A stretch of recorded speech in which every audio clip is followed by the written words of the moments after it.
The Assembly will now hear an address by His Excellency Li Qiang, Premier of the State Council of the People's Republic of China.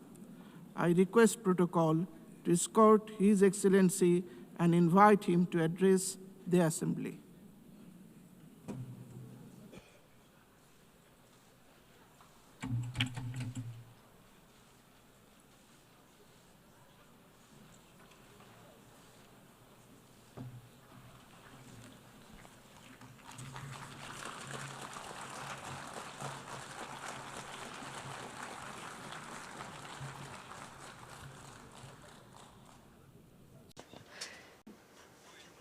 Mr. President, colleagues, ladies and gentlemen,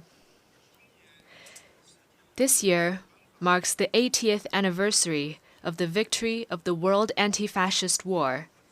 It is also the 80th anniversary of the founding of the United Nations.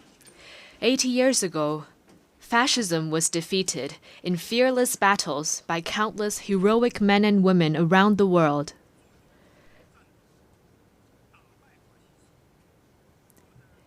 And the United Nations was created upon their ideal of a world free of war, marking the beginning of an extraordinary journey of building the post-war international order and pursuing peace and development. The past 80 years have been tortuous but purposeful. Today, the UN is the world's most universal, representative, and authoritative intergovernmental organization. With an international system centered around the UN and an international order based on international law, human society has realized overall peace and achieved unprecedented levels of development and prosperity. The past 80 years have witnessed tectonic changes in our world.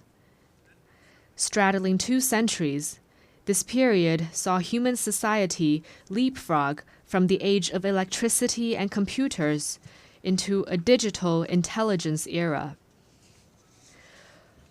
While the world we live in has changed enormously, the ideal of making it a better place remains unchanged. Looking back, we can draw a number of valuable inspirations. First, peace and development are the strongest aspiration shared by the people of all countries. Having gone through 2 world wars, we must never forget the bitter lessons learned through bloodshed and loss of lives. For 80 years, a generally peaceful international environment has led to remarkable growth in the global economy. Today, as the desire for peace and development grows even stronger around the world, it is incumbent upon our generation to further strengthen the force for peace and development. Second, solidarity and cooperation are the most powerful drivers for human progress. In the ferocious years of the World Anti-Fascist War, countries with different social systems, histories, and cultures rose above their differences, fought side by side, and prevailed together. In the 80 years that followed, they weathered a succession of vicissitudes, such as the Cold War standoff, financial crises, and global pandemics, by staying connected and working together. All this proves a simple yet powerful point. Solidarity lifts everyone up, while division drags all down. The road ahead might be hard and bumpy, but when all countries unite as one and collaborate in good faith, Our strengths will converge into a mighty force with which we can withstand any headwind and cross any hurdle.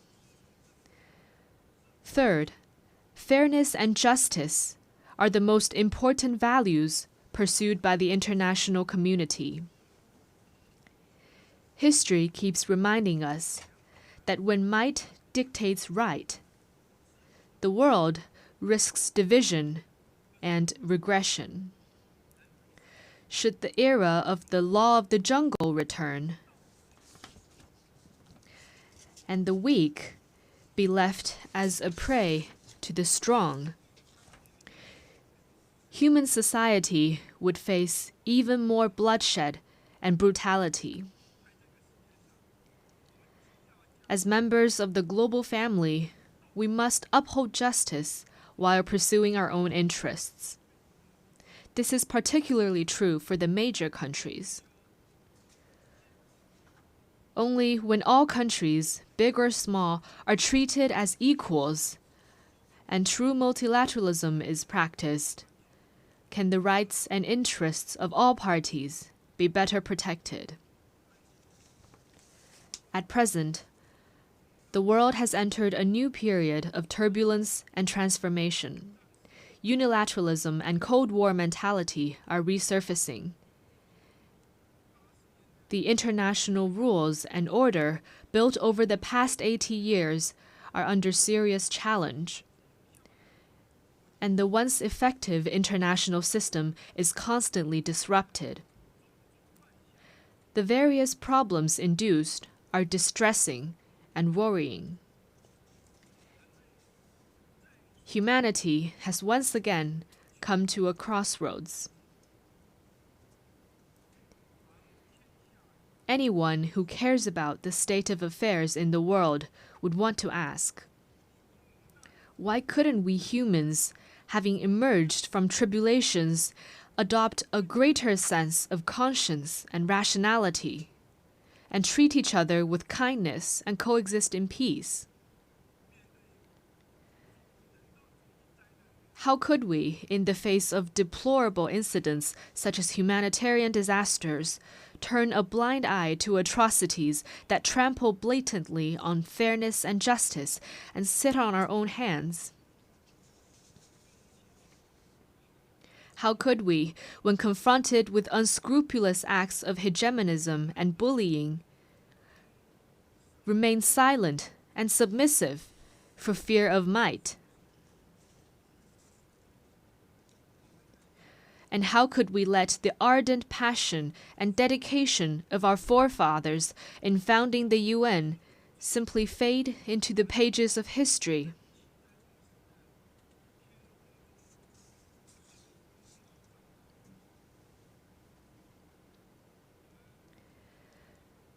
We Chinese people often say, never forget why you started, and you can accomplish your mission.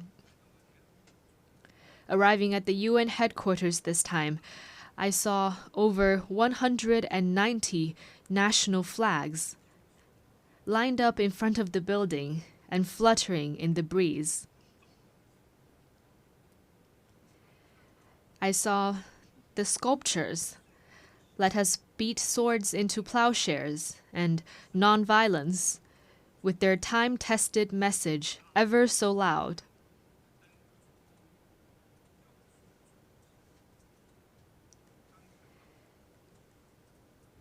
And I saw staff members from different regions, of different races, and with different skin colors, working in collaboration for the common goals of humanity. What I saw got me thinking. Those people, objects, and scenes that embody peace, progress, and development are exactly why we choose to commemorate victory. They are also what inspires us to forge ahead, hand in hand. While we may not be able to go back in time and relive the victory, we can definitely create a better future together.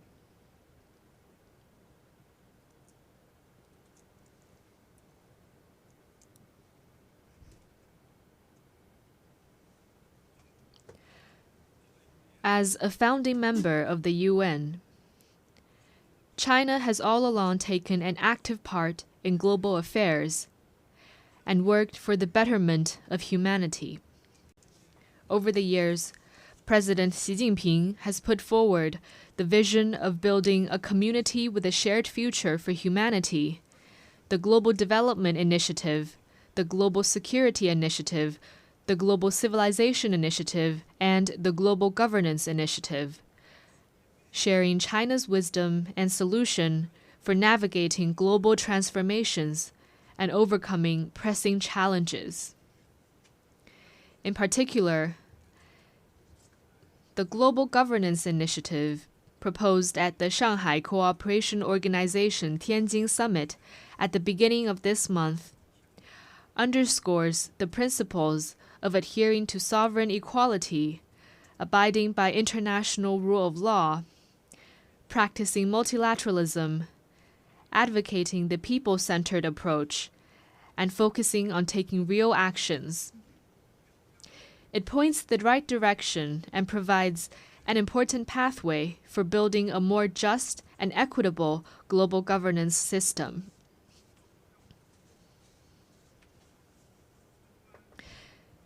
China is ready to take coordinated and effective actions together with all sides to offer more concrete solutions and promote world peace and development.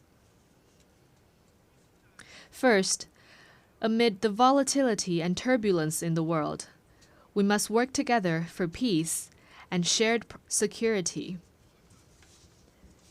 All countries belong to the same global village and rely on each other for security. We should uphold the vision of common, comprehensive, cooperative, and sustainable security, and respect the legitimate security concerns of all countries. We should settle differences and disputes peacefully through dialogue and consultation. Persisting in camp-based confrontation or willful resort to force only drives peace further away. China has all along acted as a staunch defender of world peace and security. China is the second largest contributor to UN peacekeeping budget and the largest provider of peacekeepers among the permanent members of the Security Council. China has been working actively to promote peace talks on hotspot issues such as the Ukraine crisis and the Palestinian-Israeli conflict. China will continue to play a constructive role in promoting the political settlement of hotspot issues. Second, amid sluggish global growth, we must reinvigorate cooperation and pursue win-win results. A major cause of the current global economic doldrums is the rise in unilateral and protectionist measures, such as tariff hikes and erection of walls and barriers. We should collaborate more closely to identify and expand convergence of interests, promote universally beneficial and inclusive economic globalization, and help each other succeed by moving forward in the same direction. China has always been a key driver of global common development. Over the years, the Chinese economy has maintained steady development, contributing around 30% to global economic growth. China has consistently opened its door wider to the world. It has lowered its overall tariff level to 7.3%, and remained the world's second-largest importer for 16 consecutive years. China has also advanced high-quality Belt and Road cooperation with over 150 countries. Currently, China is taking solid steps to promote high-quality development at home. with a focus on expanding domestic demand. China has the confidence and capability to keep its economy on an upward trajectory and continue to provide important support for global economic growth. Third, amid dynamic interactions among civilizations, we must champion dialogue and mutual enlightenment. Every civilization has its unique value and heritage, and deserves acknowledgement and respect. Obsession with so-called civilizational superiority or ideology-based circles only breeds more division and confrontation. Adopting an inclusive attitude and engaging in exchange and mutual learning is a sure way to build more consensus and collective strength. China has all along engaged in active civilizational exchange and mutual learning. Over the next 5 years, China will carry out 50 development cooperation programs in the field of culture and civilization for fellow developing countries, and host 200 thematic training and seminar programs, contributing its part to inter-civilizational dialogue and the progress of civilizations. Fourth, amid emerging challenges, we must respond with concrete efforts and protect our shared home. Climate change is a major challenge confronting all of us. We should uphold the principle of common but differentiated responsibilities, promote the effective implementation of the Paris Agreement, and enhance international collaboration on the green economy.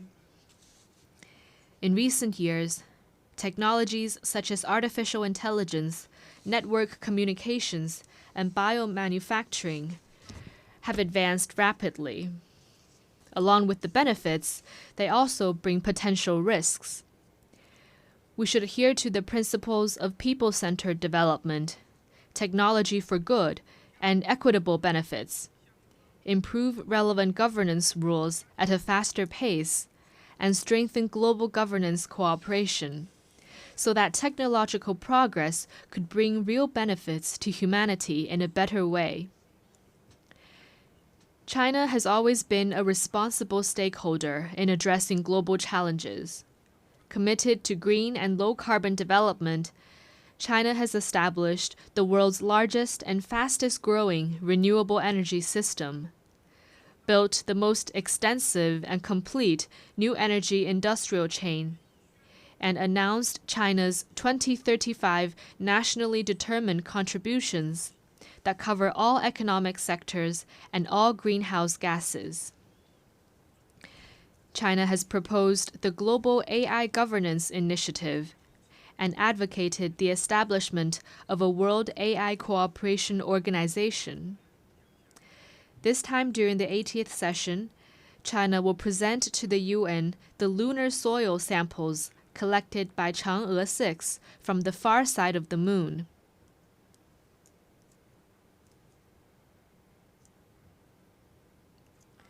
Going forward, China will take more proactive actions and work with all parties to advance global governance in relevant areas. Colleagues, China stands ready to work with all members to uphold the standing and authority of the UN, safeguard the purposes and principles of the UN Charter, support UN reforms to improve its efficiency and capacity to fulfill its mandate, and advocate greater representation and voice of developing countries. China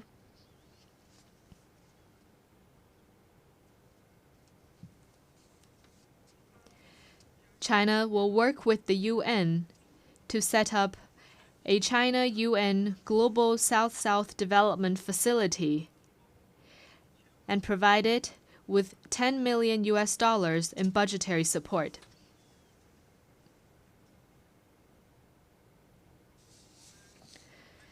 China will also partner with the United Nations Development Program to establish a global center for sustainable development in Shanghai to accelerate the implementation of the UN 2030 Agenda for Sustainable Development.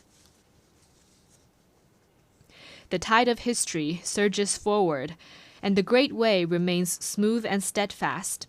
Going forward, China will continue doing its best to contribute to global peace and development.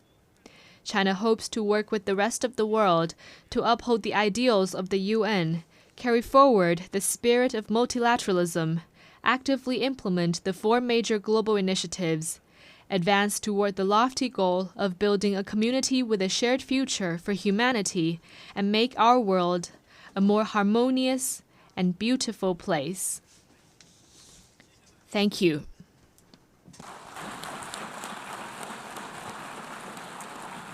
On behalf of the Assembly, I wish to thank the Premier of the State Council of the People's Republic of China.